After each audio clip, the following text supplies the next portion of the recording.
Friends, welcome back to our channel. ప్రస్తుతం సొంత వ్యాపారాన్ని ప్రారంభించడం వల్ల ఆర్థిక స్వాతంత్ర్యం లభిస్తుంది. దీంతో పాటు వ్యాపారాన్ని నిర్వహించడం వల్ల అనేక రకాల నైపుణ్యాలు అభివృద్ధి చెందుతాయి. అంతేకాకుండా వ్యాపారాన్ని ప్రారంభించడం వల్ల సృజనాత్మకంగా ఆలోచించడానికి అవకాశం ఉంటుంది. సొంతంగా వ్యాపారం ప్రారంభించే ముందు మీకు ఏ రంగంలో ఆసక్తి ఉంది, మీకు ఏ నైపుణ్యాలు ఉన్నాయి, ఈ ప్రశ్నలకు జవాబు దొరికితే మీరు మంచి వ్యాపార ఆలోచనను ఎంచుకోవచ్చు. అలాగే ఎంచుకున్న వ్యాపారానికి మార్కెట్లో డిమాండ్ ఉందో లేదో తెలుసుకోవడానికి మార్కెట్ను అధ్యయనం చేయాలి. ఈరోజు మీరు తెలుసుకునే వ్యాపారం పిజ్జా బిజినెస్. పిజ్జా ప్రతి ఒక్కరికి ఎంతో ఇష్టమైన ఆహారం. కాబట్టి దీంతో మనం ఇంట్లోనే పిజ్జాను తయారు చేసి ఎలా అమ్ముకోవచ్చు అనేది ఇప్పుడు చూద్దాం. అయితే ఈ బిజినెస్ ఎలా ప్రారంభించాలి, ఎంత పెట్టుబడి అవుతుంది, నెలకు ఎంత లాభం ఉంటుంది అనేది ఇప్పుడు చూద్దాం. పిజ్జా బిజినెస్ ప్రారంభించేందుకు ముందు పిజ్జా తయారీకి కావాల్సిన పదార్థాలు, వంట పాత్రలు, ప్యాకేజింగ్ మెటీరియల్స్ కొనుగోలు చేయడానికి ఎంత పెట్టుబడి అవుతుంది, ఇవన్నీ తెలుసుకోవాలి. పిజ్జా తయారీకి కావాల్సినంత స్థలం ఇంట్లో ఉండాలి. అలాగే పరిశుభ్రత కూడా చాలా ముఖ్యం. ఇంట్లోనే పిజ్జా బిజినెస్ స్టార్ట్ చేయడానికి మీకు 2 నుంచి 5 లక్షలు అవుతుంది.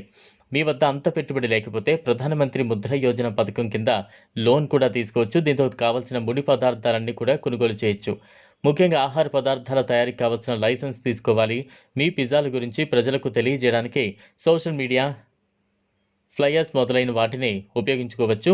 అలాగే కస్టమర్లకు పిజ్జాలను డెలివరీ చేయడానికి ఏర్పాట్లు చేసుకోవాలి. అయితే పిజ్జాకు ప్రజల్లో ఎప్పుడూ డిమాండ్ ఉంటుంది కాబట్టి మీరు వెజిటేరియన్, నాన్ వెజిటేరియన్, స్పెషల్ పిజ్జాలు వంటి విభిన్న రకాల పిజ్జాలను తయారు చేయడం ద్వారా కస్టమర్లను ఆకట్టుకోవచ్చు. తో పిజ్జాలను తయారు చేసి కూడా మంచి లాభాలు పొందొచ్చు. పిజ్జా బిజినెస్లో కొన్ని సవాళ్లు కూడా ఎదుర్కోవాల్సి ఉంటుంది. మొదటిది, మార్కెట్లో పిజ్జా బిజినెస్లు ఎక్కువగా ఉన్నాయి. కాబట్టి మీరు ఎల్లప్పుడూ కస్టమర్ల నుంచి ఫీడ్బ్యాక్ తీసుకోవాలి. కస్టమర్ల నుంచి వచ్చే ఫీడ్బ్యాక్ ఆధారంగా మీ పిజ్జాలలో మార్పులు చేసుకోవాలి. అలాగే పదార్థాల ధరలు ఎప్పుడూ మారుతూ ఉంటాయి. కొన్నిసార్లు కస్టమర్లకు త్వరగా డెలివరీ చేయడం కష్టంగా ఉంటుంది. మీరు ఎంతో క్రియేటివిటీగా ఆలోచించి ఈ బిజినెస్ను రన్ చేయాల్సి ఉంటుంది. పిండి, టమాటా sauce, cheese, vegetables, non vegetables, toppings, packaging materials మొదలైనవి ఎల్లప్పుడూ స్టాక్ ఉండేలా చూసుకోవాలి. బిజినెస్తో మీరు నెలకు 50,000 సంపాదించవచ్చు. రోజుకు 2,000 నుంచి 20,000 సంపాదించవచ్చు. మీ బిజినెస్ మరింత లాభాలు పొందాలంటే సాధారణంగా పిజ్జాలు కాకుండా కొత్త రకాల టాపింగ్స్, క్రస్ట్లు, సాస్లతో ప్రత్యేకమైన పిజ్జాలు తయారు చేయాలి. మీ వెబ్సైట్ లేదా ఫుడ్ డెలివరీ యాప్ల ద్వారా ఆర్డర్ చేయడానికి అనుమతించాలి. కొత్త కస్టమర్లను ఆకర్షించడానికి డిస్కౌంట్లు లేదా కాంబో ఆఫర్లు ఇవ్వాలి. అలాగే బర్త్డే పార్టీలు, ఆఫీస్ ఈవెంట్లు, ఇతర సందర్భాల కోసం క్యాటరింగ్ సర్వీస్ అందించాలి. మీ పిజ్జాలను ఆకర్షణీయమైన ప్యాకేజింగ్లో అందించండి.